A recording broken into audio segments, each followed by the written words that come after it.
Halo guys, salam jumpa lagi. Pada kali ini Trifken hadir kembali dan akan mengulas cerita novel yang berjudul Terjebak di Desa Keramat. Kita lanjutkan ke part kedua. Yuk kita lanjutkan ceritanya.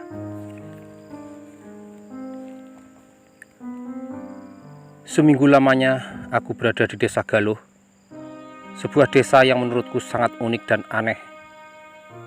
Di desa kecil ini aku menemukan keanehan, banyak sekali keanehan yang kurasakan, mulai dari kehidupan penduduk, gaya hidup dan suasana desanya.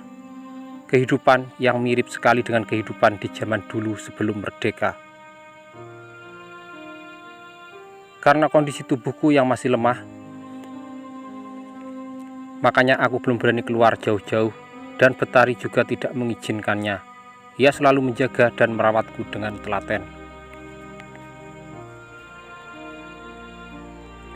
Suatu hari yang aku sendiri tidak tahu hari apa, Betari mengajakku pergi ke suatu tempat yang menurutnya tempat itu sebuah tempat yang bisa menyembuhkan segala penyakit. Aku sendiri bingung karena yang kuderita sebenarnya hanyalah luka akibat benturan. Namun ia meyakinkan bahwa luka karena jatuh juga bisa sembuh. Ia menuntunku karena memang aku masih terpincang-pincang bila melangkah. Menurut Betari, ada keratakan di lutut kaki akibat benturan yang sangat keras. Sebuah tempat yang sangat indah, sebuah sungai kecil dengan aliran sungai yang sangat jernih. Sungai yang dipenuhi dengan bebatuan.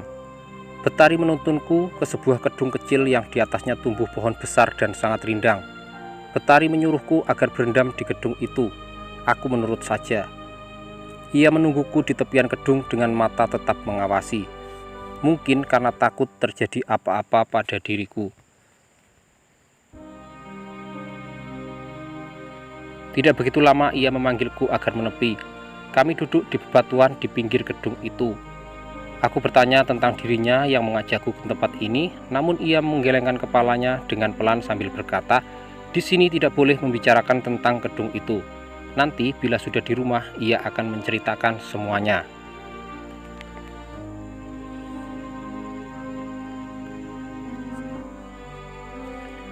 Sesampainya di rumah, ia bercerita bahwa gedung itu sebuah tempat keramat yang dihuni oleh leluhur desa Galuh.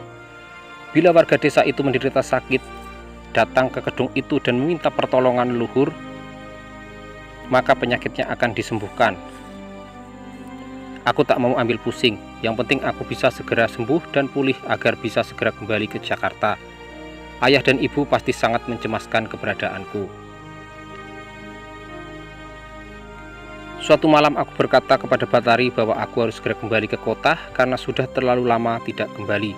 Bagaimanapun juga aku mencemaskan ibu yang pasti sangat sedih, apalagi keberadaanku yang tidak ditemukan. Mereka pasti beranggapan kalau aku sudah mati dimakan binatang buas atau mungkin dibawa makhluk halus. Betari berkata ia tidak bisa menahan langkahku, tapi ia juga tidak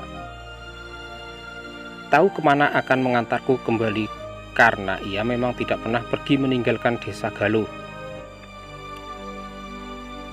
Ia juga tidak tega bila membiarkan aku pergi sendiri saja. Aku berjanji kepada Betari bahwa aku pasti akan membawanya ke kota karena tanpa dirinya mungkin saat ini aku sudah benar-benar mati.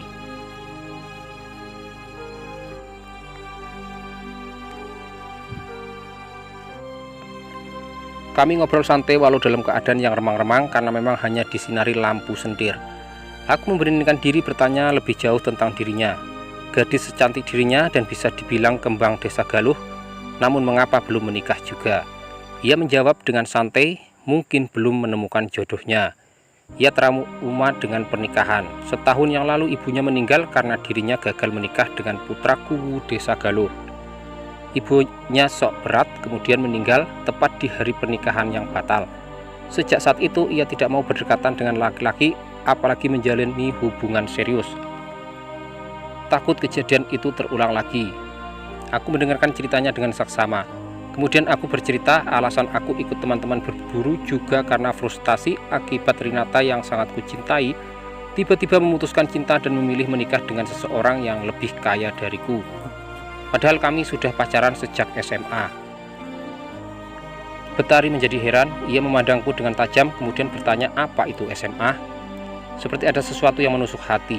Di zaman modern seperti sekarang ini, ia tidak kenal dengan SMA.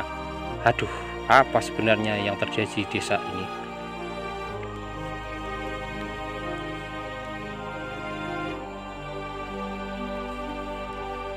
Kemudian aku menjelaskan bahwa SMA itu merupakan jenjang pendidikan setelah SMA dan SD. Aku bertanya kepadanya apakah ia pernah bersekolah. Ia menjawab pasti bahwa semua warga desa Galuh ini tidak ada yang bersekolah. Leluhur mereka awalnya pengungsi dari Mataram.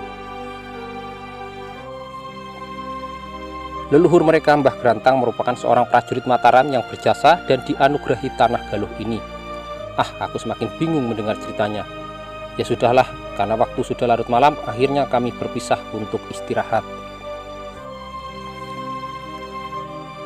Hari demi hari kulalui dengan membosankan karena setiap hari hanya duduk merenung di dalam rumah Betari. Terkadang keluar rumah sampai halaman saja. Menjelang siang, beberapa orang datang ke rumah Betari. Yang kuherankan, mereka berpakaian seperti orang-orang zaman dulu yang sering kutonton di film-film laga. Di desa ini, aku merasa seperti sedang berada di zaman kerajaan. Seorang perempuan sebaya Betari langsung masuk ke dalam rumah memanggil-manggil Betari. Betari terkejut sekali kemudian menghampiri gadis itu. Gadis itu langsung memeluk Betari sambil menangis. Betari kelihatan bingung. Berkali-kali ia bertanya, namun gadis itu semakin mengeraskan suara tangisannya. Ia tetap belum bicara sampai pada akhirnya seorang laki-laki masuk menghampiri Betari. Laki-laki itu dengan tegas berkata bahwa ia sengaja datang dari Kademangan, mendapat tugas dari Kedemang untuk menyampaikan berita lelayu bahwa Ki Marto gugur ketika tiba-tiba Kademangan diserang oleh para perampok. Jenazah Ki Marto sudah dikebumikan di Kademangan bersamaan dengan para korban yang lainnya. Mendengar kabar itu, Betari langsung ambruk ke lantai. Seketika terdengar suara raungan tangisannya yang sangat memilukan. Aku tidak bisa berbuat apa-apa selain diam dan berusaha tetap tenang karena aku sendiri juga sedang bingung dengan nasibku sendiri yang saat ini sebenarnya sedang berada di mana. Para laki-laki utusan itu segera berpamit, sementara gadis yang bersama dengan para laki-laki itu tadi tetap tinggal di situ. Warga berdatangan ke rumah Betari mengucapkan bela sungkawa. Ketika warga sudah pada pulang dan hanya menyisakan beberapa orang saja, aku mendekati Betari untuk menanyakan yang sebenarnya sudah terjadi. Betari hanya diam, tidak menjawab pertanyaanku.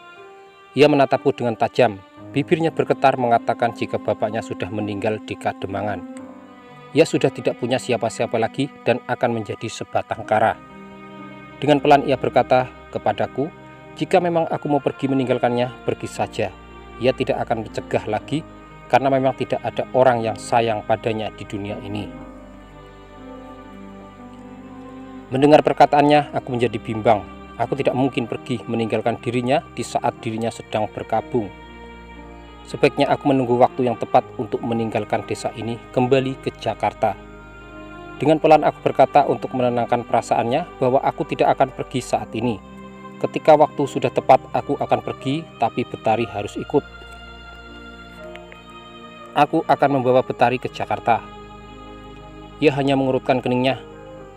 Aku bisa memahami duka yang sedang dialaminya. Dengan adanya kejadian ini yang membuat Betari menjadi sedih.